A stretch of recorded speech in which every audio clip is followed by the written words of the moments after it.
Akkam jirtu kabajamtoota daawwattoota Horn Media. Kun qophii keenya gungummii guyyaa guyyaatiin karaa Horn Media isiniif dhiyaatudha. Qophii gungummii keenya irratti taatee Oromiyaa keessatti Oromoon ofiisaatti maal gungumu, walitti maal gungumu, akka biyyaatti immoo guyyaarraa maaltu gungumamaa oole kan jedhu qabadhee isiniif dhiyaadheen jira. Qophii kana qopheessuun hanga xumuraatti si waliin kan turu Allalisaa Dhabaati. Isinis daawwattoonni Horn Media hanga xumura qophii kootti na waliin turaan immoo affeerraa kooti. Miidiyaa kanas like, subscribe gochuu immoo hin dagatina. Egaa taatee guyyaa guyyaatti Oromiyaa keessatti raawwatu qabadheen guyyaa guyyaatiin anis isiniif dhiyaadha.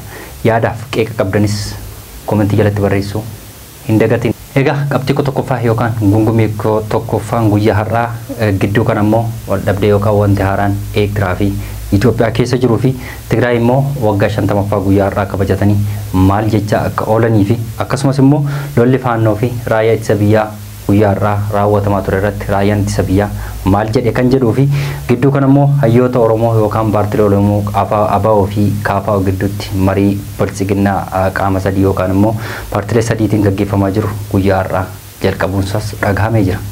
Hanga xumura qophii kootti na waliin tura.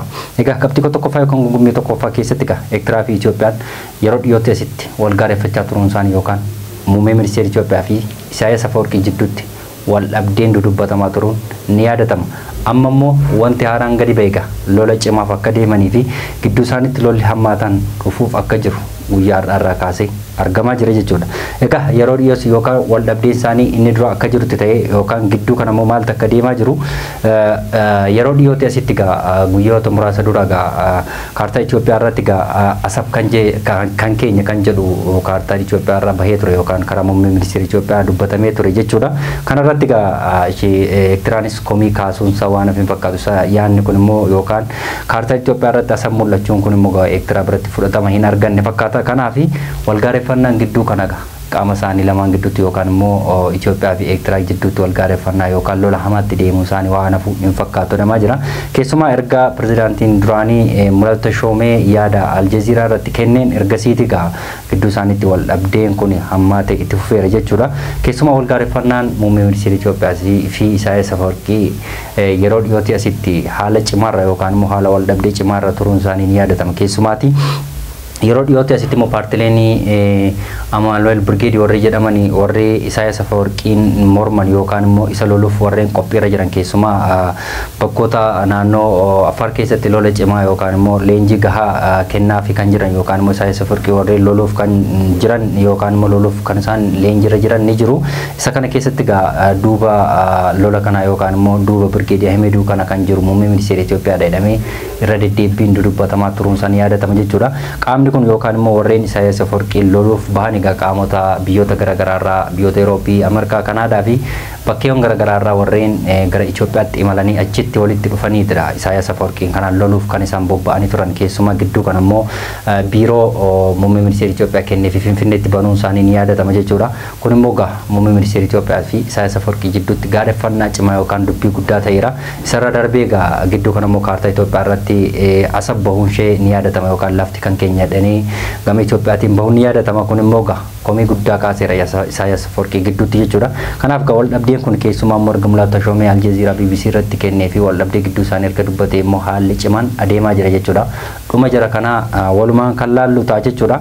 Qabxii gosotaa nuti yeroo darbu Tigraay waggaa 50ffaa guyyaa har'aa kabajatanii jiru jechuudha. Yeroo darbe paartiin boordiin filannoo biyyaalessaa paartiin abuuntaa yookaan TPLF sochii kamiyyuu akka hin taasisne ji'a sadiif orkuunsaa ni yaadatama jechuudha. Egaa qaama kanarra darbanii yookaan immoo akeekkachiisa kanarra darbanii guyyaa har'aa istaadiyeemii Tigraay keessatti yookaan Maqalee keessatti walgahii haala ajaa'ibaa ta'eef akkasumas immoo dhaadannoo garaagaraatiin har'a gaggeeffatanii jiru jechuudha. Dhaadannoon isaaniis warreen lubbuun isaanii darbee warreen qe'ee isaaniirraa buqqa'ee fi dubartoota gudeedamanii fi warreen ulfaa lubbuun isaanii darbee dhiiga garaagaraa irra godhanii har'a dhaadachaa turaniiru jechuudha. Kana keessatti dhaadannoon isaanii gama boordii filannoo biyyaalessaatiin isaan akkuma barbaadan firiideemii qabu uummanni Tigraay kun yookaan immoo mirga isaanii yookaan yaada isaanii dubbachuun kan beekaman Itoophiyaa kana keessa uummata Tigraayidha. Kanaaf paartiin TPLF yookaan immoo warreen Dabratsoon Gabra Mikaa'eliin durfaman hundi isaanii guyyaa har'aa istaadiyeemii Maqaleetti bahanii dhaadannoo guddaatiin warreen ulfaa fi akkasumas immoo warreen dhiigni isaanii warreen lubbuun isaanii darbe hundumaa dhiigatti godhanii har'a dhaadachaa turaniiru jechuudha. Akkasumas immoo gaa boordiin filannoo biyyaalessaa haa kaa'u malee kanarratti muummeen ministeera Itoophiyaa guyyaa har'aa baga geessan jechuun warra Tigraayiif yaada yookaan gammachuu dabarsanii fi jiru jechuudha. Egaa muummeen ministeera Itoophiyaas gaa boordii filannoo biyyaalessaa kana cabsuun isaanii waan hafeen fakkaatu warra Tigraay qofa otoo hin taane muummeen ministeera Itoophiyaa cabsaniiru jechuun ni danda'ama. Kanaaf baga geessanii akkasumas immoo mangistuu Hayilamaariyaamiin loluun keessa waan dhugaadha. Uummata hacuucame keessumaa uummata Tigraay hacuucamee fi uummata Itoophiyaa hacuucamee bilisa baastaniitu isin galata guddaa qabdu. Kanaaf mangistuu loluun keessan waanuma gaariidha yookaan karaa gaariidha jedhanii guyyaa har'aa muummee ministeera Itoophiyaa dubbatanii yookaan jajanii jiru jechuudha. Warreen paartii TPLF yookaan waggaa 50ffaa guyyaa har'aa kabajan kanarratti. Kanaaf muummeen ministeera Itoophiyaas egaa seera boordii filannoo biyyaalessaa waan cabsan fakkaata. Garuu as keessatti yaadni garaagaraa karaa jeneraalota keessumaa warreen Bogeetachoo Raddaa fi Dr. Gabrasoo gidduutti wal dhabdee yeroo dhiyoote asitti guyyaa kaleessa araaramaniiru kan jedhu ibsi bahaa ture. Guyyaa har'aa immoo waliigalteen Viktooriyaa yookaan immoo ambaasaaderoonni yeroo dhiyoo guyyoota torbeetti asitti Tigraay turuun isaanii ni yaadatama yookaan immoo qaama sadaffaa dabalatanii akkasumas abbootii amantii dabalatanii warreen Bogeetachoo Raddaa fi Dr. Gabrasoo gidduutti araarra akka bu'uuf yaalii taasisaa turan yookaan milkaa'eera jedhamee guyyaa kaleessa gaggeeffamaa ture kuni guyyaa har'aa immoo waliigaltee yookaan immoo jaarsummaan gidduu keenya ture waliigaltee malee xumurame yookaan immoo wanti ta'e tokko hin jiru. Bogeetachoo Raddaa guyyaa har'aa ibsa adda ta'e gadi baasee jira jechuudha. Kanaaf gaa keessumaa warri TPLF yookaan immoo warreen hooggantoonni waggaa 27 Itoophiyaa walii gadi hunkuraa turan suni ammas diraamaan isaanii Bogeetachoo Raddaa fi Dr. Gabrasoo gidduutti uummanni hundi daawwachaa jira keessumaa warreen biyya Itoophiyaa jechuudha. Kanaaf gaa wal dhabdeen gidduu isaanii jiru ammas hin xumuramne yookaan immoo falan arganne guyyaa har'aa kan jedhu gadi bahee jira karaa Bogeetachoo Raddaa jechuudha. Diraamaan isaanii kunis yoom xumurama kan jedhu hawwiitiin eegamaa jira jechuudha. Inni itti aanu qabxii koo isa yookaan gongommii koo sadaffaa inni dhumaa jechuudha. Lolli faannoo fi raayyaa ittisa biyyaa guyyaa har'aas haaluma adda ta'een bakkoota garaagaraatti gaggeeffamaa turedha yookaan immoo lolli kun haalaan ulfaachaa dhufeera jechuudha. Kanarratti gaa raayyaan ittisa biyyaa guyyaa har'aa faannoo akka isheen lafaan kaane yookaan immoo akka isheen laamshatutti rukunnee jira kan jedhu dubbatamee jira jechuudha gama raayyaa ittisa biyyaatiin. Kanaaf irra deddeebiin biyyoota muraasa asitti gaa raayyaan ittisa biyyaa kun irra deddeebiin guyyaa guyyaatti yeroo ibsa baasu faannoo kana balleessineera ajjeesneera finneera harkaan qabneera jedhanii yeroo isaan dhaadachaa turan ni mul'ata. Taphima garasii otuma isaan eegaa jiranii gara gama Goojjamiin qaama magaala lixee faannoomti miidhaa qaqqabsiisee turuun isaan yaadatama. Kan immoo ibsa kana kan baase warruma raayyaa ittisa biyyaati jechuudha. Kanaaf gaa wanti kun amma yoomitti itti fufa kan jedhu kan hunduma keenya iyyuu wal nama gaafachiisa keessumaa warri faannoo kun jechuudha. Faannoo balleessineera ajjeesneera finneera jedhu guyyaa guyyaatiin gama raayyaa ittisa biyyaatiin faannoonis gama isaatiin ibsa yeroo baasu raayyaa ittisa biyyaa ajjeeseera fixeera qabeenya saameera kan jedhu ibsi guyyaa guyyaatiin baha jechuudha. Isaan gidduuttis yookaan siyyaan isaan faannoo fi raayyaa ittisa biyyaa gidduutti jirus haalumaan itti fufee jira yookaan immoo uummata Oromoo fi uummata Itoophiyaa sobuun kun gama raayyaa ittisa biyyaatiinis waan dhaabbatee hin fakkaatu. Kanaaf faannoonis waan banee hin fakkaatu bakkoota garaagaraatti miidhaa qaqqabsiisu san yaadatama keessumaa Oromiyaa keessatti guyyaa darbe Walloo keessatti lolli haala adda ta'een uummata Oromoo irratti gaggeeffamaa tureera. Guyyaa kaleessaas akkasumas Salaalee keessatti faannoon uummata karaarra deemu namoota 15 ol yeroo harkaan qabee ukkaamsaa ture ni mul'ata. Kanaaf gama kamiin faannoon badeera kan jedhu raayyaan ittisa biyyaa guyyaa har'aa ibsa akka baase kun waliin namaaf hin galu. Kanaaf faannoon bakkoota garaagaraatti keessumaa Oromiyaa keessatti bakkeewwan godinaalee Oromiyaa garaagaraa keessatti otoo miidhaa qaqqabsiisaa jiru faannoon laamshaa'eera jedhee guyyaa har'aa raayyaan ittisa biyyaa ibsa baasee jira jechuudha. Kanaaf qaamni walitti hidhata qabu keessumaa raayyaa ittisa biyyaa fi faannoo gidduullee akka jiru kun guyyaa guyyaatiin dubbatamaa jira. Kanaaf faannoon badeera taanaan akkamitti uummata Oromoo bakkeewwan garaagaraatti hanga guyyaa har'aatti rakkisaa jira kan jedhu kun wal nama gaafachiisa jechuudha. Maalumaafuu walumaan kan laallu ta'a gara fuulduraatti jechuudha. Isa dhumatti yeroo darbu mootummaan hayyoota Oromoo keessumaa warreen paartii ABO fi KFO dabalatee mariirra turuun isaanii yookaan immoo marii ni gaggeeffame namee guyyaa darbe dubbadhee turuun kun yaadatama yookaan immoo mariirratti qophii akka ta'an dubbadhee tureen jira jechuudha. Mariin kunis guyyaa har'aa Finfinneetti gaggeeffamuu jalqabeera jechuudha. Filannoo kana yookaan immoo marii kana kan gaggeessu kantiibaa magaalaa Finfinnee Aadde Adaanech Abeebeedha jechuudha. Adda durummaatiin akkasumas immoo pirezidaantiin mootummaa naannoo Oromiyaa obbo Shimallis Abdiisaas kana keessa jira. Dhumarratti garuu yaada walitti qabaaf muummee ministeera Itoophiyaa ni argama jedhameetu eegamaa jira. Marii kana irratti keessumaa haala adda adda ta'eetiin keessumaa waa'ee nageenya biyya keenya Itoophiyaa keessatti ni mari'atu kan jedhu adda durummaatiin dubbatamaa jira.